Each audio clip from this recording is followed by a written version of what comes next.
1984년 10월의 마지막 밤, 미국 캘리포니아주의 도시 산호세, 할로윈 데이를 맞아 마을엔 트리골 트릿을 외치는 아이들로 시끌벅적하였습니다. 찰스 얼버튼의 집도 사탕과 초콜릿을 준비하여 어린 손님들을 맞이했습니다. 방문객이 제법 많았고 어느새 준비한 사탕이 동이나 찰스는 15분 거리에 있는 슈퍼에 사탕을 사러 가기로 했습니다. 이 집엔 사랑스러운 4살의 딸아이 디에나와 11월 초 출산을 앞둔 도린이 남아 있었습니다. 찰스는 도린의 두 번째 남편이었고 부부는 4살의 디에나와 다음 달이면 태어날 아들을 기다리며 행복한 시간을 보내고 있었습니다. 사탕을 사고 집에 돌아온 찰스는 너무나 끔찍한 현장과 마주합니다. 사랑하는 아내 도린이 현관에 많은 피를 흘린 채 쓰러져 있었습니다. 그녀의 왼손은 손목과 완전히 분리돼 있었고, 특히 만삭이었던 그녀의 배 부분이 심하게 난도질되어 있었습니다. 그리고 그 옆으로 형체를 알 수 없을 정도로 뭉개져 버린 태아가 나와 있었습니다.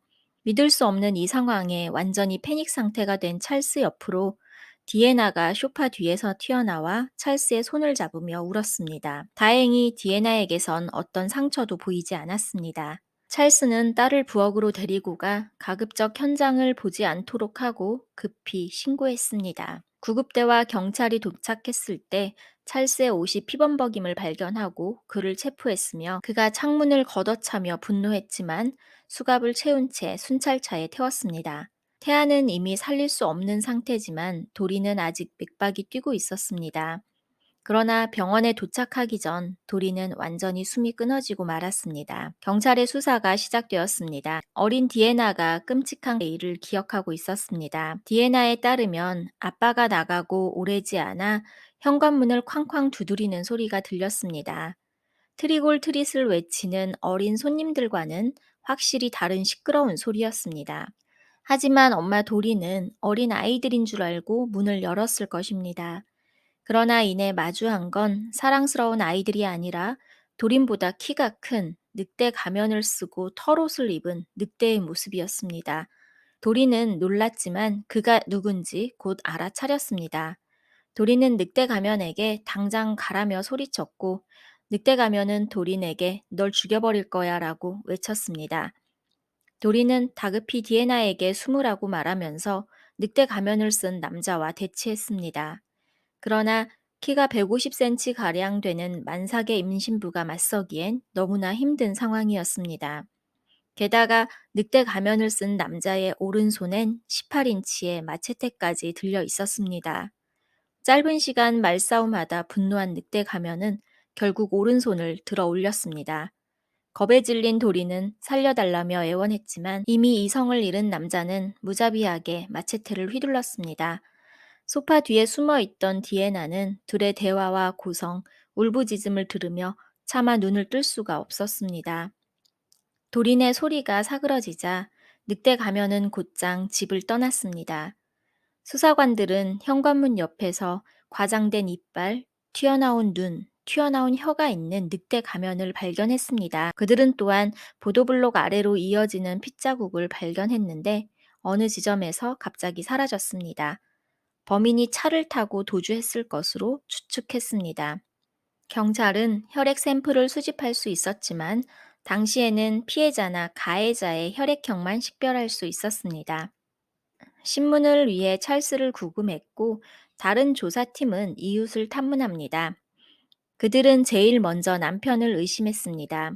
남편에겐 그날의 확실한 알리바이가 존재했고 아무런 용의점을 찾을 수 없었습니다. 옷에 묻은 피 또한 도린의 출혈을 막아보고자 애쓴 결과였습니다. 이웃은 그들이 재혼 부부임을 알고 있었고 과거 도린의 전 남편으로부터 고소당했던 사실까지 알려줍니다. 경찰은 재빨리 도린의 집에서 3km 거리에 있는 전 남편 마이크의 집으로 향했습니다. 1952년 캘리포니아주 센타클레라에서 태어난 도리는 화목한 가정에서 사랑을 받으며 자랐습니다. 20대가 되면서 그녀는 물리치료사로 일했고 직장 근처 공장에서 마이크라 불리던 윌리엄 마이클 데니스와 만났습니다. 마이크는 어렸을 때 심각한 청력 상실로 인해 말 더듬증을 겪고 있었습니다. 당시 마이크는 보청기를 끼고 있었는데 지금처럼 작은 보청기가 아니라 주머니에 전선까지 넣고 다녀야 했습니다. 이로 인해 위축돼 사람들과 상호작용을 거의 하지 않았으며 우울증을 앓고 있었습니다. 도린과 마이클의 첫 만남은 밝혀진 바 없지만 도린은 데니스의 조건은 상관하지 않고 사랑했던 듯합니다. 몇 달간의 데이트 끝에 두 사람은 결혼했고 도리는 곧 아들 폴 데니스를 낳았습니다. 부부는 폴을 매우 소중히 했고 특히 마이크는 남들이 보기에 도린보다 더 아들을 아끼는 것 같았습니다. 그러나 가정은 무너져 버렸습니다. 아이를 돌보느라 도리는 일을 그만뒀고 공장에서 도색공으로 일했던 마이크의 임금이 많지 않았기에 그들은 다투는 날이 잦아졌습니다. 마이크의 우울증 또한 도린을 힘들게 했습니다. 결국 그들은 1977년에 이혼했고 폴의 양육권은 엄마인 도린에게 갔지만 마이크는 매주 주말마다 폴을 만나 아버지의 도리를 다했습니다. 마이크는 폴을 만나는 주말을 기다렸고 그 시간을 소중히 여겼으며 여전히 도린을 그리워하며 이혼을 되돌리고 싶어 했습니다. 반면 도리는 머지않아 마을의 카페 가게 주인인 찰스 얼버트와 결혼했습니다. 두 사람은 1979년에 딸 디애나 얼버트를 낳았고 도린의 아들을 폴을 함께 키웠습니다. 찰스는 도린을 사랑했기에 그녀의 아들 폴 또한 차별 없이 아꼈습니다. 그러나 1980년 당시 4살이었던 폴은 집 수영장을 둘러싸고 있는 울타리를 넘어 수영장 물에 빠졌습니다. 도리는 집안에서 어린 딸을 돌보고 있었고 오랜 시간 동안 폴에게 일어난 일을 알지 못했습니다. 뒤늦게 수영장에서 구조된 폴은 일주일 동안 생명 유지 장치를 착용했지만 인공호흡기와 영양 공급 튜브를 제거한 지 3일 만에 숨졌습니다. 그 일은 도린의 가정에 너무 비극이고 안타까운 사고였지만 마이크에게는 특히 더 고통스러웠습니다. 그는 심지어 찰스와 도린을 상대로 부당 사망 소송을 제기하였으며 이 사건은 1982년 3월 재판에 회부되었습니다. 배심은 도린 부부에게 유리한 판결을 했고 이후 부부는 마이크와의 연락을 끊었습니다. 그 후 2년 동안 마이크의 삶과 정신 건강은 계속해서 악화하였습니다. 그는 직장에서 도색공의 자리를 잃었고 더 낮은 직책으로 내려가 급여 삭감을 당했습니다. 마이크는 도린이 새 가정을 위해 폴을 살해했다고 믿으며 도린에 대한 원망과 괴로움이 그의 마음을 잠식시켰습니다. 그러나 도린 부부에게는 과거의 수많은 트라우마 이후 축하할 일이 생겼습니다. 1984년 도리는 두 번의 유산을 겪은 후 아들을 임신했습니다. 아기는 헬로윈 직후인 11월 초에 출산 예정이었습니다.